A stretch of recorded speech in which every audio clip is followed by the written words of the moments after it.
नमस्कार। आज के আমরা সংস্কৃত ক্লাস শুরু করব। তো আজকে যেটা করব আমরা সুভাষিত করব।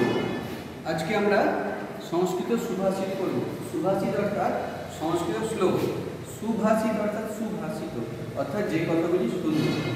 তো আমি বোর্ডে লিখেছি, তোমরা দেখো যে ছায়াম অন্যস্য কুর্বন্তি তিষ্ঠন্তি স্বয়মাতপে ফলান্যপি পরার্থায় বৃক্ষাঃ সৎপুরুষাঃ ইব।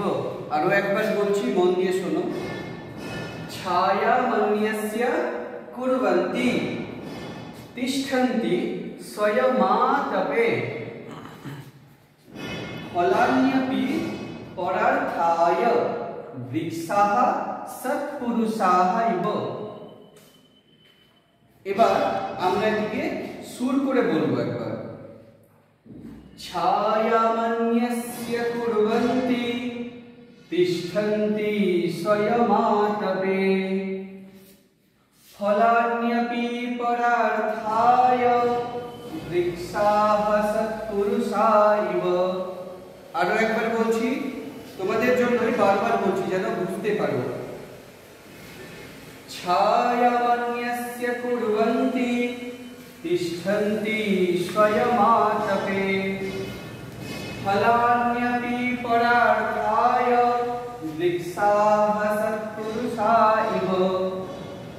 এখানে অর্থ কি বলছে? বলছে ছায়াম অন্যস্য কুর্বন্তি অর্থাৎ ছায়া অন্যদের জন্য করে।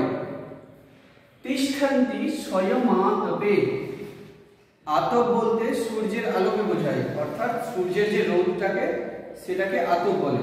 তো তিষ্ঠন্তি থাকে কি স্বয়মাতপে, নিচে কিন্তু সূর্যের তাপেতে দাঁড়িয়ে থাকে। ফলান্যপি পরার্থায়, ফলগুলি সেটাও কিন্তু পরের জন্য, অন্যের জন্য, সেটা নিজে খায় না। বৃক্ষাঃ সৎপুরুষাঃ ইব। বৃক্ষ বলতে আমরা জানি গাছ বোঝায়, তো বৃক্ষাঃ অর্থাৎ গাছগুলি সৎপুরুষাঃ ইব। ইব মানে মতো, তাহলে গাছগুলি কিসের মতো? সৎপুরুষের মতো। গাছ কি করে? নিজে রৌদ্রে দাঁড়িয়ে থাকে কিন্তু ছায়া অন্যদের জন্য দেয়। আমরা জানি গাছে অনেক ফল হয়, সেই ফলগুলি কিন্তু গাছ নিজে খায় না, সেই ফলগুলিও কিন্তু অন্যজনের কে দেয়, অন্যদের জন্য।